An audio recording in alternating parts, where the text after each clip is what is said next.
Hello everyone. इस video में मैं class attributes and class methods के बारे में कुछ और इम्पोर्टेंट बात बताना चाहूंगा। सबसे पहले एट्रीब्यूट का क्या मतलब होता है।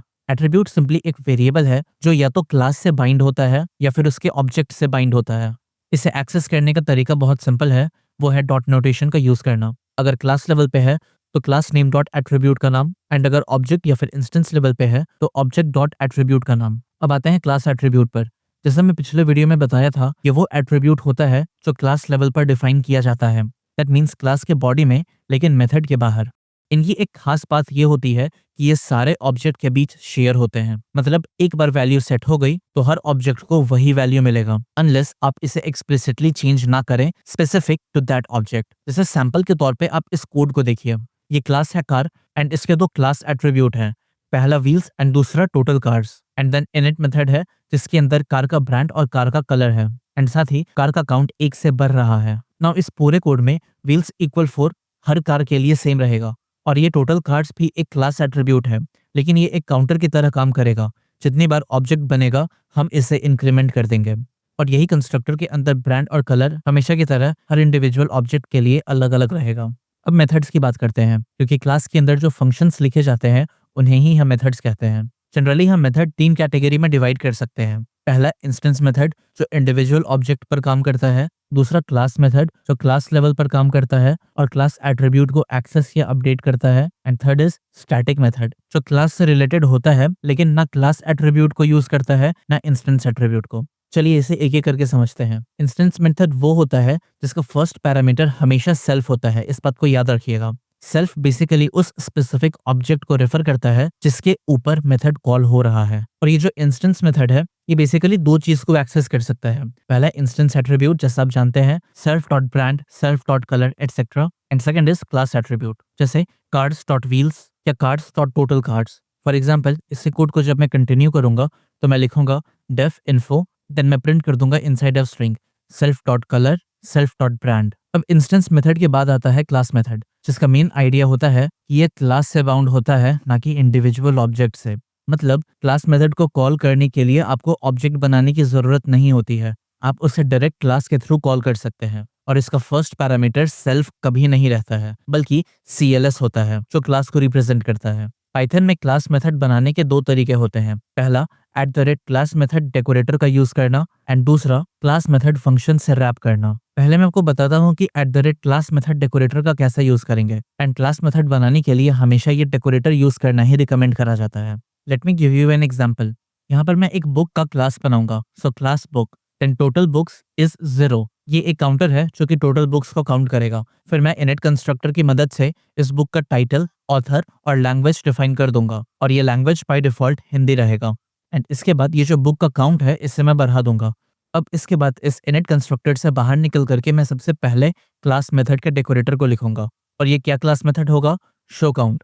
एंड जैसा मैं आपको बताया था, क्लास मेथड बनाते वक्त आप सेल्फ नहीं CLS लिखते हैं, and then print CLS dot total books, that's it.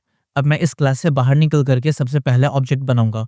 So B1 is book 1984 and Orwell. Then मैं बुक के काउंट को देखना चाहूंगा, सो मैं यहाँ पे डायरेक्टली लिख दूंगा बुक डॉट शो काउंट। अब यहाँ पे इस बुक के काउंट को देखने के लिए मुझे B1 की जरूरत नहीं है, मैं डायरेक्टली बुक क्लास को यूज करूंगा, एंड इसके थ्रू मैं कॉल कर लूंगा शो काउंट को। इसे जब मैं एग्जीक्यूट करूंगा तो आप देख सकते हैं यहाँ पर आपको 1 प्रिंट होके मिल गया है। लेट्स से मैं यहाँ पे एक नया बुक ऐड करना चाहता हूँ, सो मैं लिखूंगा B2 इक्वल बुक, एंड इसके अंदर होगा Dune and Herbert. And then again मैं बुक के काउंट को देखना चाहूंगा, एंड इसे मैं फिर से एग्जीक्यूट करूंगा। यहाँ आप देख सकते हैं अब आउटपुट में आपको 2 भी प्रिंट होके मिल रहा है। ये सेम काम आप कर सकते हैं क्लास मेथड फंक्शन की मदद से।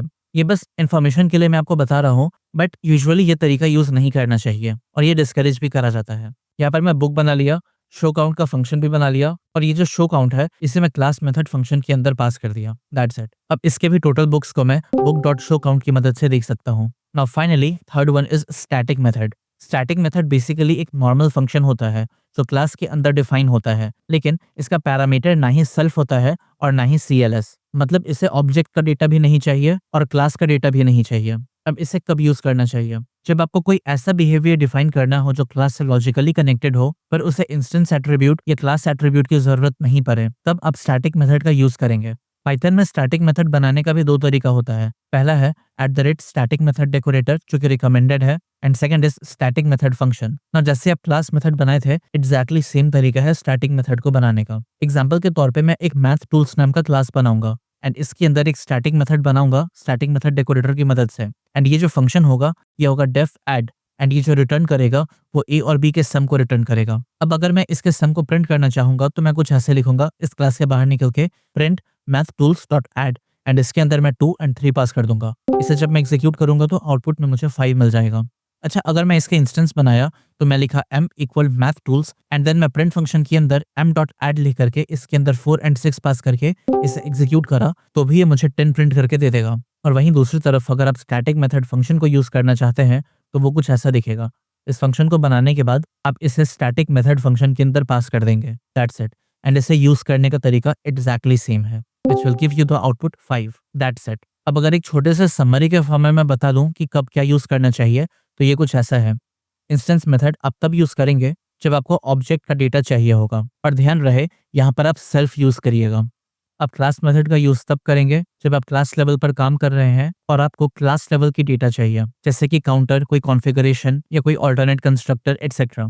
एंड ध्यान रहे यहाँ पर आप CLS का यूज करेंगे, सेल्फ का यूज नहीं करेंगे। एंड लास्टली स्टैटिक मेथड, ये आप तब यूज करिए जब लॉजिक क्लास से कॉन्सेप्चुअली रिलेटेड है लेकिन उसे मेथड या फिर क्लास के डेटा की जरूरत नहीं है। बेसिकली यूटिलिटी टाइप का फंक्शन जो क्लास के अंदर रखना मीनिंगफुल लगता है। And now that is it. और अगर आपको लग रहा है कि अभी तक ये कोर्स आपके लिए हेल्पफुल है देन प्लीज इस चैनल को सब्सक्राइब करें। आपका सब्सक्रिप्शन मेरे लिए बहुत बड़ा मोटिवेशन है। अभी तक जितने भी वीडियोस मैं बनाया हूँ वो सारे इस प्लेलिस्ट में अरेंज किए हुए हैं, आप इस प्लेलिस्ट को भी बुकमार्क कर लें। अगले वीडियो में मैं आपको इनकैप्सुलेशन के बारे में बताऊंगा। तब तक आप अपना ध्यान रखें एंड कोडिंग करते रहें।